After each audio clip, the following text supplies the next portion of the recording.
pledge allegiance to the flag of the United States of America and to the republic for which it stands, one nation, under God, indivisible, with liberty and justice for all. Now we'll do the roll call. Mayor Nevin. Here. Councilmember Barrett. Here. Councilmember Painter. Here. Councilmember Thomas. Here. Councilmember Oglesby. Here. Councilmember Zolman. Here. Yay. Everybody's present and accounted for. It's been a couple of months. Minute approvals, public hearing, and the council minutes from December 10th. So moved. Second. Any discussion? All those in favor? Aye. Anyone opposed? Thank you. Right on to the town manager's report. Jim? All righty, the water system centralization and modernization project, the bid opening for the pipeline construction proposal, we had to move it back 2 weeks. It's now on the 23rd of this month. Move was necessary due to questions from contractors that we received, and when we get a question, we can't just answer it. We need to put it into an addendum and send it out to all the bid holders. But anyway, time has been cut off for any questions, so we hope to have an award recommendation for this contract to present to council at the February meeting. We've had 20 contractors actually request the RFP, and we hope that many of them submit a bid. The bid packages for the GAC and the ion exchange equipment procurement, and also the bid package for the pipeline construction inspection services. They'll be sent to MDE this week for their review and approval. Additionally, the concept site plan for the water treatment plant is still under review with Carroll County Stormwater Management. And last but not least, by the end of this week, we'll also be submitting the town's application to the MDE for additional financial assistance with this project. We're requesting $8.15 million, which is the remaining unfunded cost of this project. As far as Antietam Broadband, they're wrapping up the final pieces of their fiber project in Hampstead. There's still some overhead line installation to be done. Other Antietam crews are in the process of pulling fiber through the conduit, which was installed over the summer. As the fiber is being pulled through in the neighborhood, the residents are informed that the Antietam service is now available to them if they wish to join. There's actually houses in Hampstead that started receiving their service, and they hope to have it available and up and ready to go for everyone in town by late February or early March. As most of you are aware, there was a delay in residents receiving their water bills this quarter. So we did as we always did. Last day of the quarter, which was December 31st, we took it to the post office and mailed it. For some reason, it took until this last Friday, January 10th, for them to start being delivered. We have no idea where they were or what happened to them for that week, but good thing is now they are starting to get out.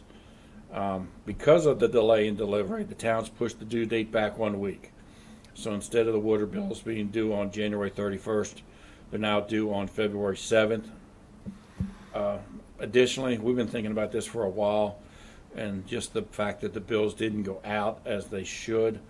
Town staff's begun the process to update our online payment system. Right now it's kind of outdated. You can't go on and see what's due on your bill without actually, you just go on and make a payment for any amount. So the new way that we're going to do it, which is through our Edmunds financial software that we got, residents will be able to sign in, see the amount due, and pay their bill quickly and easily. Residents will also have the ability to sign up for automatic payments, which is a frequent request we receive. Once the new portal is up and running, I think it'll be a vast improvement over what we have now, and we hope to have it available for the next water billing period. Since last Sunday, the town has been experiencing a large draw on our water system. After the colder than normal temperatures last week, we suspect pipes froze, cracked, and now that it warmed up for a little bit, they thawed out, and which allowed the water to leak through the broken pipes. We're asking all residents to check any outdoor hose bibs as well as any properties where no one is currently home. If you suspect yourself or a nearby property has experienced a leak, please call town office at 410-239-7408. Along those lines, Christina put a Facebook post up asking for help. And it was on Facebook, and we also went to our town's Instagram page. And within 24 hours, it had 45,000 views. And it also had 3 or 4 people calling in with possible leaks. And 2 of those turned out to be legit.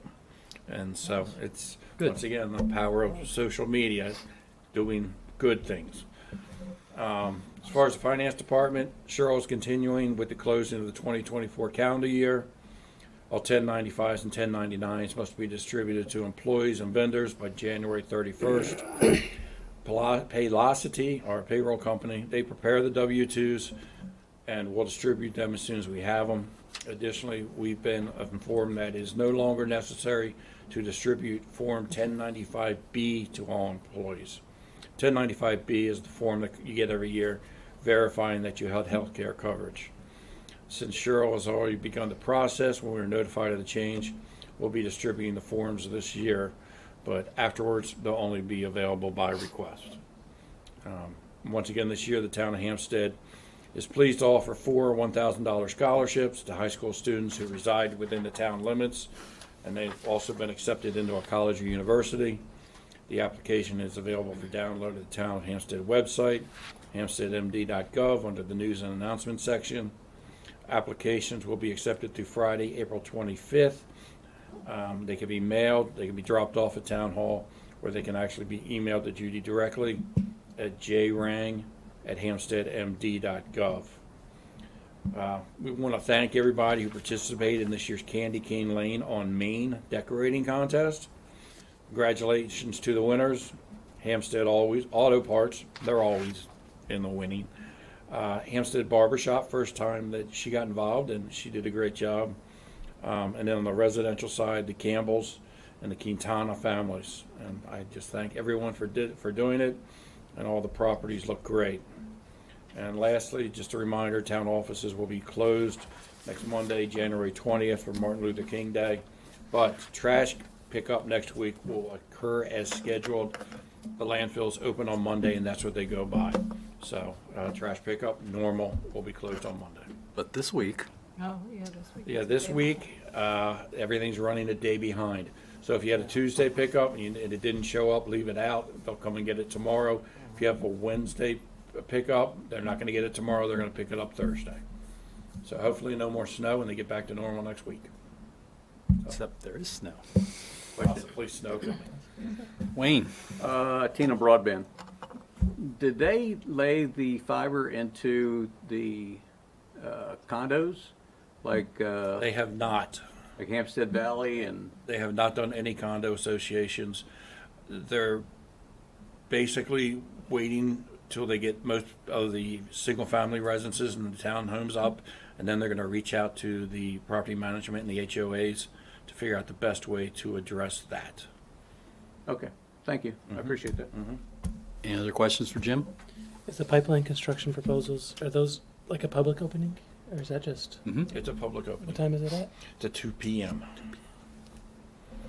It's usually 2 p.m. every time we do it. Yep. All right, oversights. Farmers Market. All right, the Hampstead Farmers Market Advisory Team met on January 7th. We will soon be advertising to recruit a new market manager. As I mentioned at November's meeting, Keith Johnson will be retiring at the end of this year. We hope to find his successor in plenty of time so they can shadow Keith in preparation for and during the market season.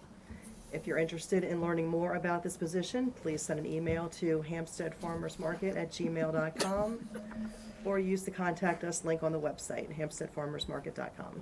Thanks, Diane. Wayne? As you know, the Hampstead train station is closed for the winter.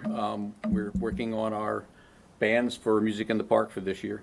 Got bands already contacted me, so we should be able to fill it up before March 1st, I think. Have a pretty good selection.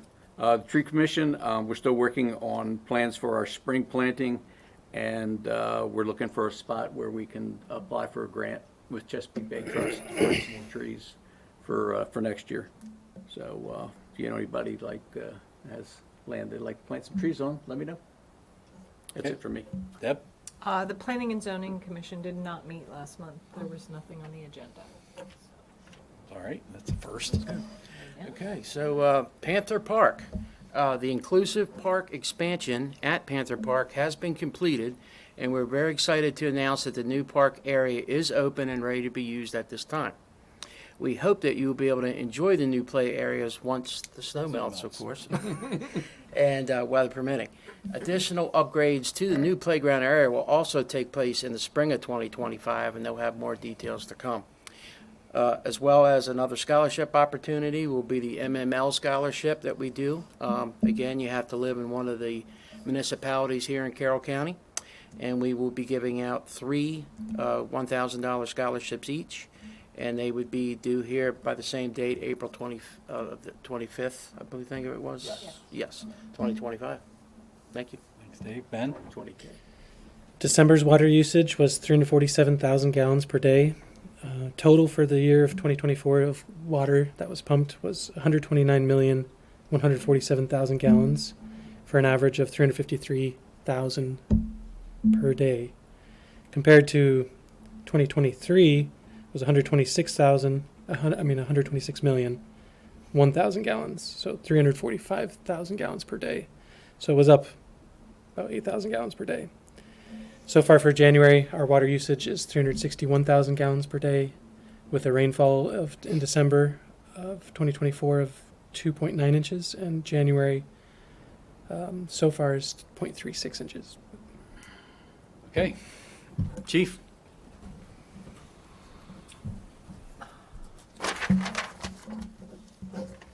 Good evening, everyone. During December, with reference to traffic safety, we investigated 5 crashes. 4 were minor, 1 crash in the 42 circle. No reportable crashes. Speed signs were placed at 3 locations for a total of 30 days of display. With reference to traffic enforcement, 11 selective enforcements were conducted over a period of 6.5 hours. 21 citations and 10 warnings were issued during that activity. Overall, traffic enforcement included 285 citations, 286 warnings. We conducted 674 patrol checks. With reference to reported crime, we took a report of 1 assault, 1 domestic-related assault, 3 disorderly conduct incidents, 7 DUIs, 2 frauds, 1 harassment, and 2 thefts. Arrests included 2 individuals charged with disorderly conduct, 1 individual charged with assault, 1 individual arrested for a domestic-related assault, and 7 DUIs. Traffic-related arrests included 4 uninsured drivers, 1 suspended driver, and 3 unlicensed drivers. With reference to training, 1 officer attended preliminary breath test instructor school. We received training in critical incident aftermath. Taser recertifications continued, courses on child abuse, implicit bias, and human trafficking and sexual assault. We actually opened that up, held that here in Town Hall, and some of Jim's staffs attended that as well.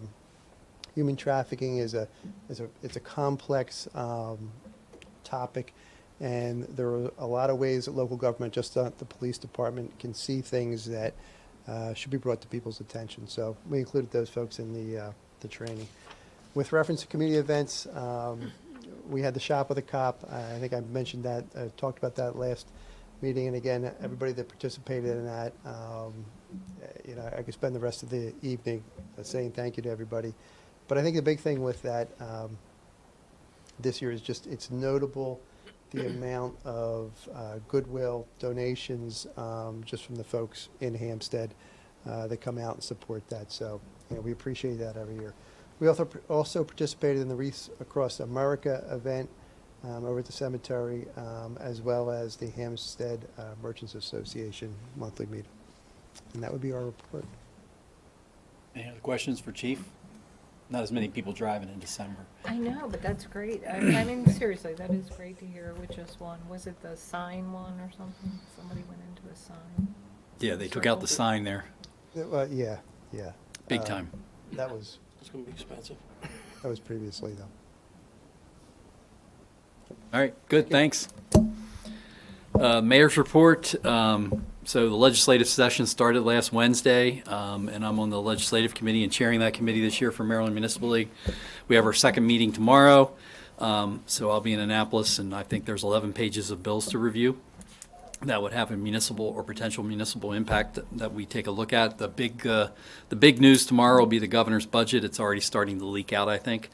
Last we heard, it's a $3 billion shortfall, which amounts to about 5% of the total overall funding. So then, being the accounting geeky guy sometimes with the numbers that I am, I was just looking at, the last 3 years of revenues. They pretty much have come down a little bit because I guess the one-time federal money is dissipated. But we're going from $66.6 billion down to $63.2 billion. I don't know what fiscal year 26 is. That's what comes next year. So there's been a little bit of decrease in revenue.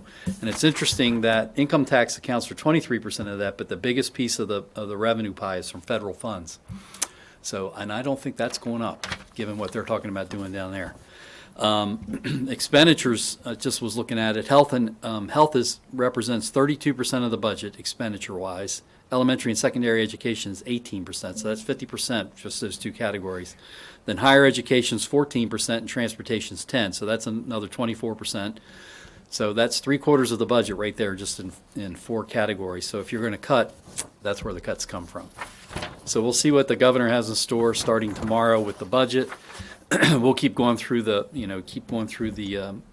bills that are put up and take a position. We either support with amendment, oppose, or watch the bill or take no position. And there was one that came out this last week where he opposed, which required anybody who handles the budget or the money has to have a finance or an accounting degree.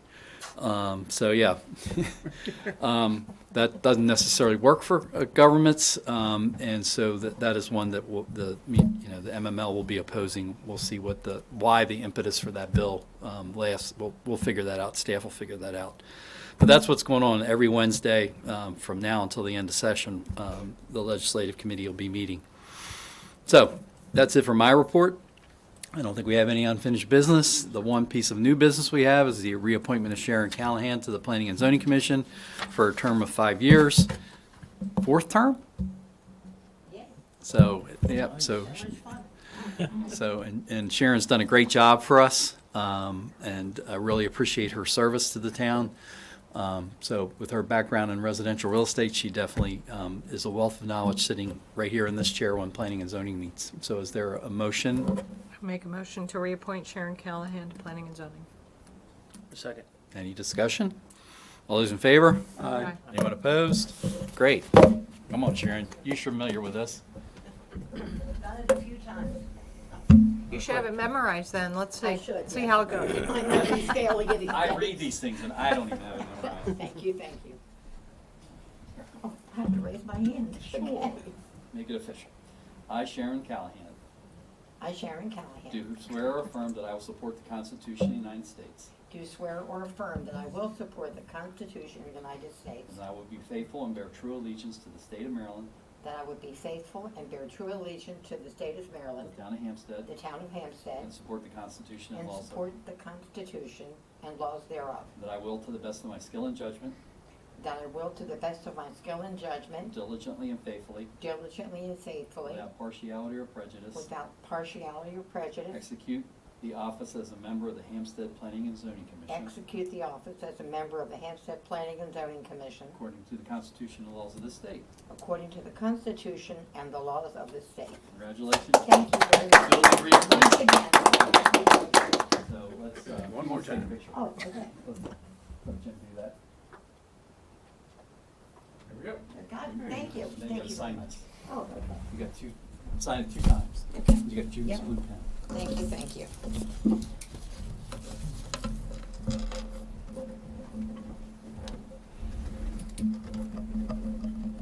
Hard to believe. Here we go again. Uh-huh.